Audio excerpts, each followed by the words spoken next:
หม้อข้าวตั้ง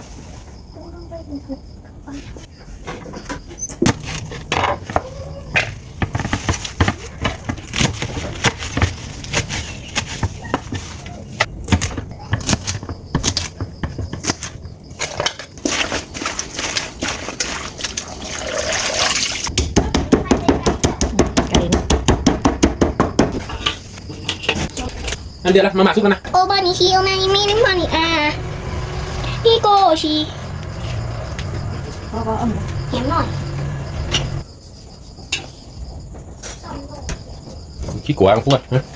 จ่าไม่ดูแล้วหมดหันใจ